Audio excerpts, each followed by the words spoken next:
Hello 9th class students. In our previous video, we have started your very first chapter of the science, that is matter in our surrounding, and in this video we will continue that topic.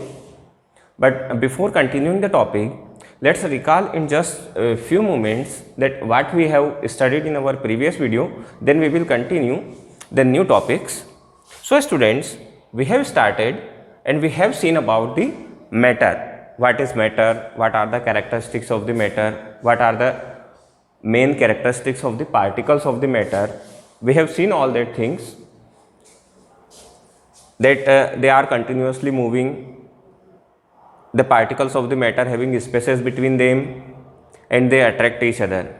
We have also seen some practicals in order to prove these properties, just like that if the particles of the metals are continuously in moving or continuously in motion, we have performed the ink experiment in water. In order to show that they have spaces in between them, we have performed an experiment when we added the salt or sugar in water, a glass of water, and we have seen that there is no increment in the level of the water.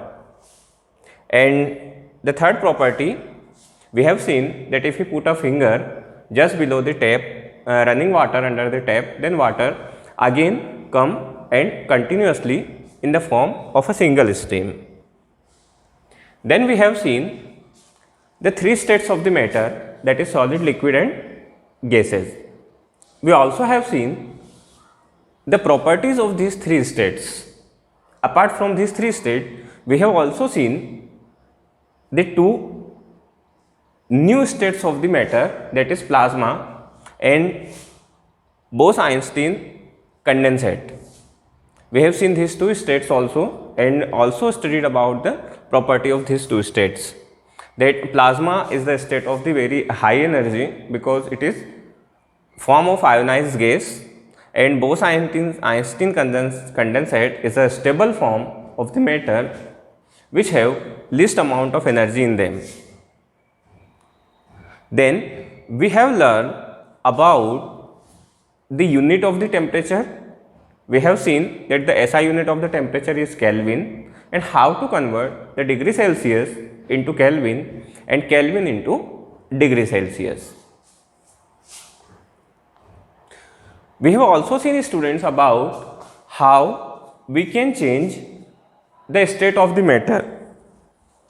In order to change the state of the matter, we have two properties, that is temperature and pressure. By changing the temperature, we can change the state of the matter, and by changing the pressure, if you apply more pressure, then gases converted into liquid and liquid converted into solid, and if we remove the pressure, then solid convert into liquid and liquid get converted into gases. We have seen all these things. We have also seen about the melting point and boiling point in this chapter.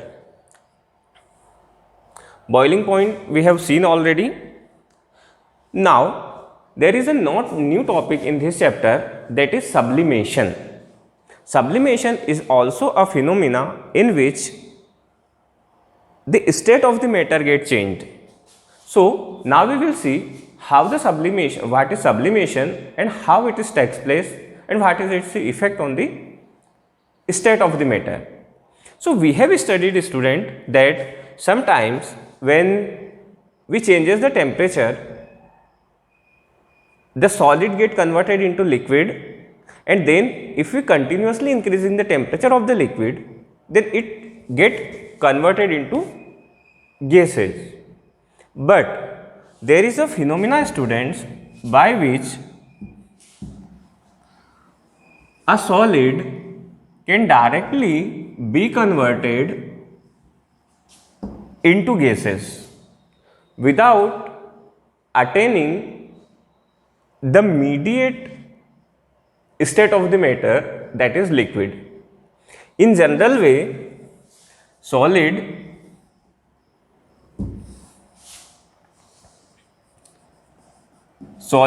converted into liquid and liquid converted into gas.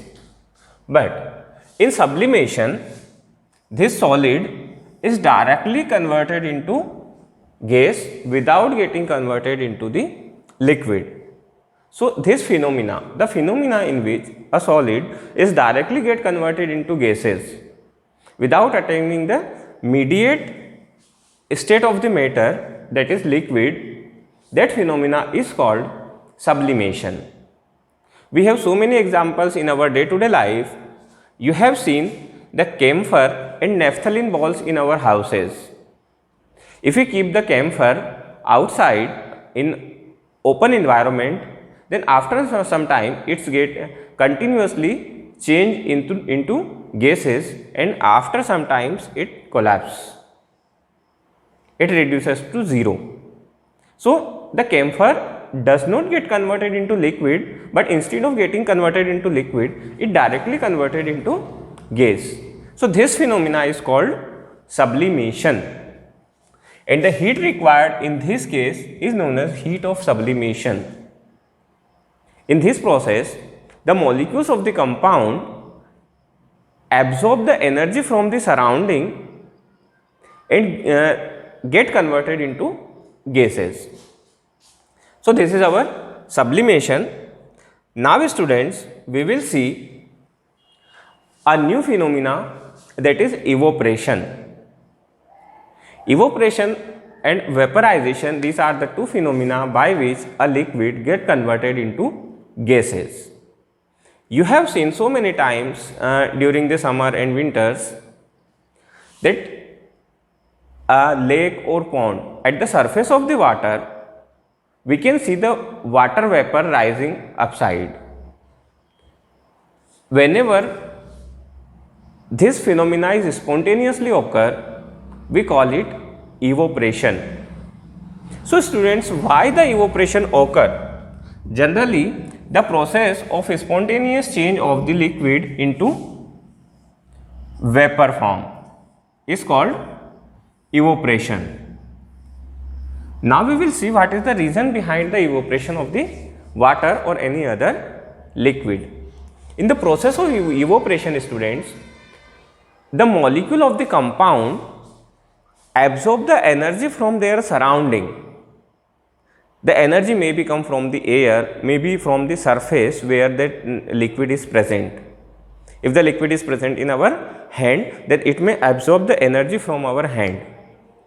You have so many times realize that if we apply the acetone at our palm or alcohol or hand sanitizer, nowadays the sanitizers are used very widely. So whenever we apply the sanitizer at our hand which contains the alcohol in them, then they produces some cooling effect. What is the reason behind this? So students, that evaporable things absorb the energy from our hand. The heat energy that is present in our body, they absorb it and they become energy rich and get evaporated from the surface of our skin. And in turns, they take out the energy or heat from our body, and then our skin feels cooling there. That is the reason behind. There is a question that why evaporation causes cooling to our body. So we will discuss it later. So now we have to see that what are the factors that affect the evaporation.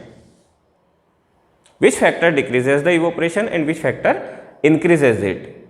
So first of all, we see that in factors affecting the evaporation, the very first factor is surface area.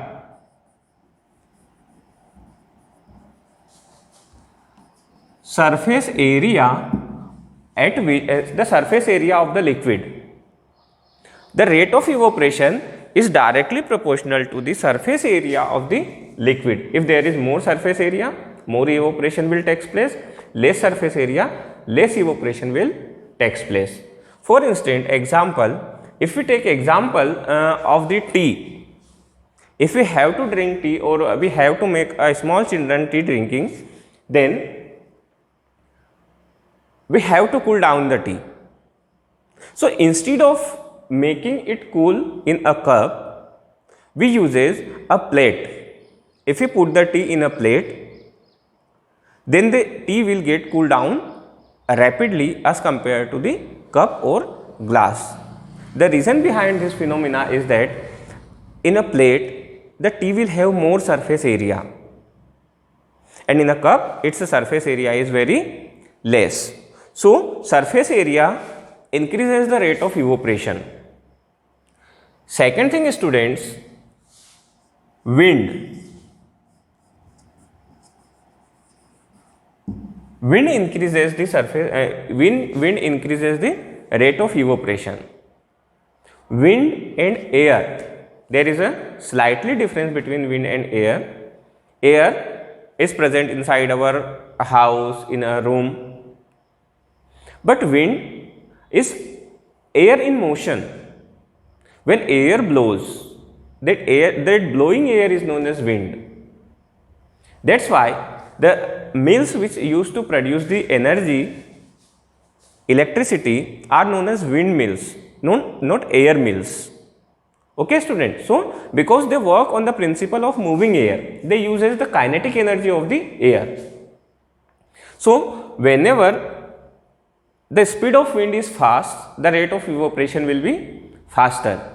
We can see its example that we have to, if we have to dry our clothes, we dry them outside the houses, and when the wind blows, the clothes dry very rapidly. The reason behind it that the wind increases the rate of evaporation. Okay, students. So this is our second phenomena that is responsible for evaporation of the evaporation. The next factor, that is factor number 3, it is temperature.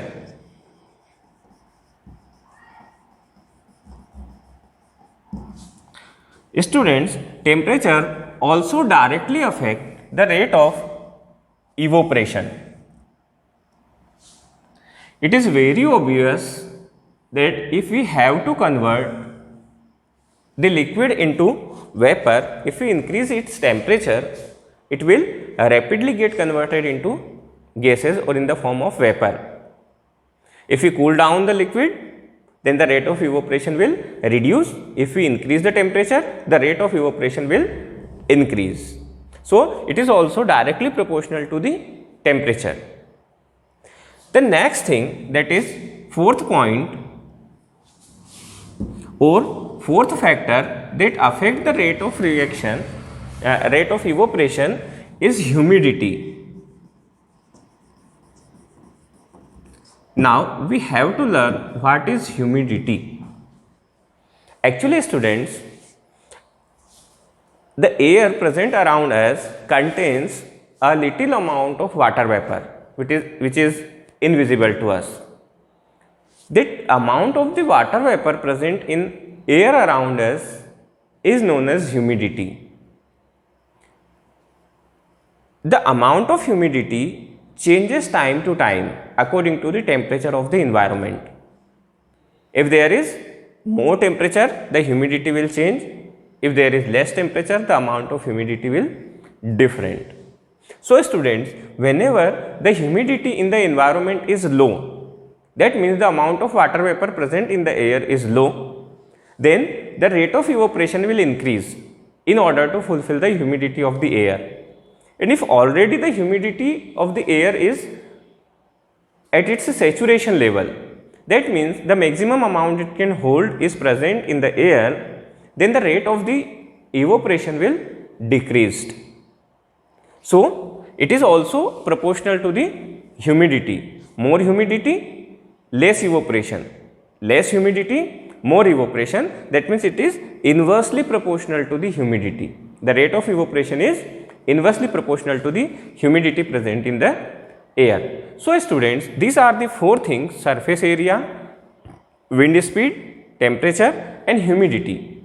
These four factors are responsible for the rate of evaporation in our environment. Now we will see, students, there are some questions regarding this. That first question is that evaporation causes cooling. Why?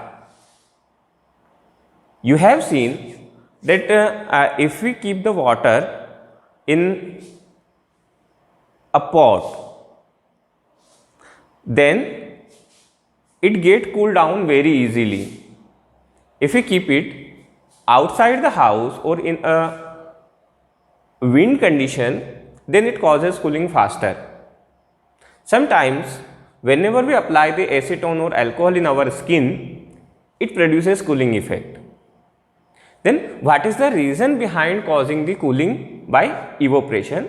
So students, we have seen that in the process of evaporation, the molecules of the liquid absorb the energy from the surrounding, either by surrounding or from the surface where they are present. They absorb the energy, become excited and get converted into vapor. So by absorbing that energy, they causes the cooling effect in their surrounding. If we talk about we have acetone in our hand, then it will absorb the heat energy from our skin and get evaporated from there and causes cooling on our skin.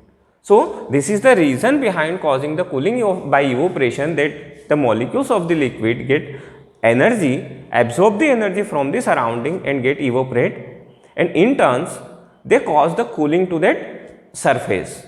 The very first thing. Second thing, why should we wear cotton clothes in summer? In summer, we uses the cotton clothes along with their light color. We don't use some dark color clothes in the summer, as well as the clothes made up of cotton.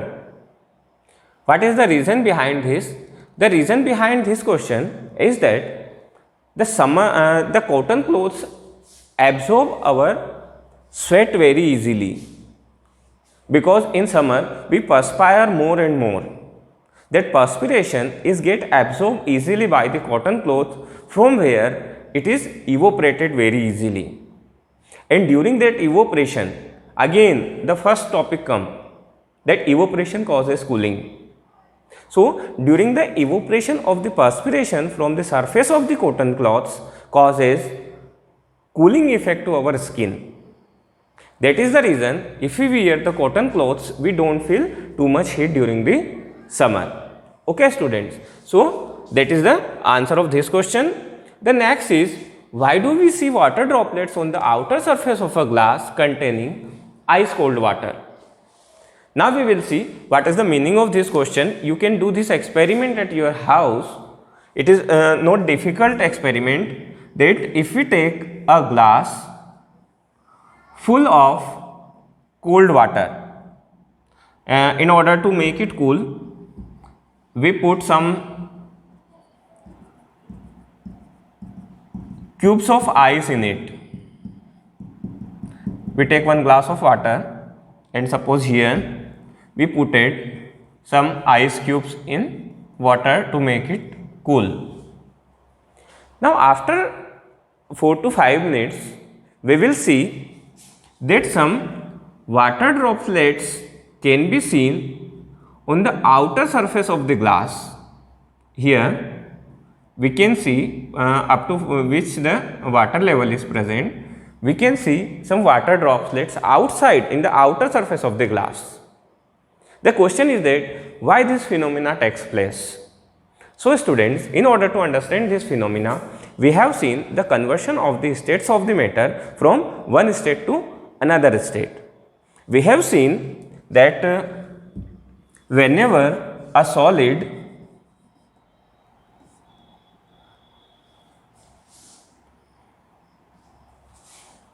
in order to convert solid into liquid and liquid into gas, we have phenomena of the temperature. Let's keep it aside from here.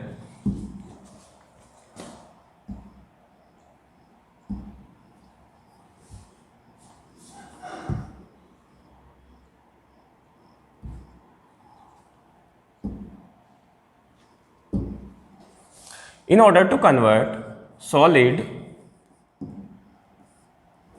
into liquid and liquid into gas, first of solid we have to heat the solid, then it will convert it into liquid. We have to heat the liquid, then it will convert it into gas. Now if we cool down the gas in the reverse condition, that is cooling or condensation, then the gas will get converted into liquid. And when we cool down the liquid again, it will convert it into solid, that is freezing. So students, we have seen that there is a small amount of water vapor present in air in the form of vapor or gas. So if we cool down that water vapor, then it will get converted into liquid, that is water.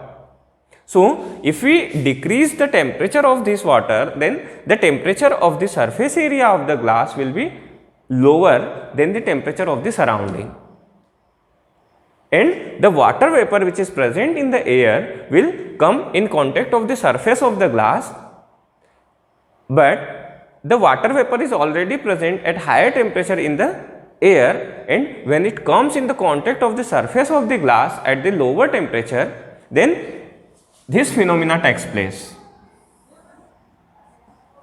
When the gases cool down, they converted into liquid, and here the droplets of the water get the humidity or the water vapor present in the air get converted into water. So this is the phenomena, or this is the reason why the glass containing of ice cooled water get droplets at the outer surface of the glass. Okay students, so that's all in this chapter.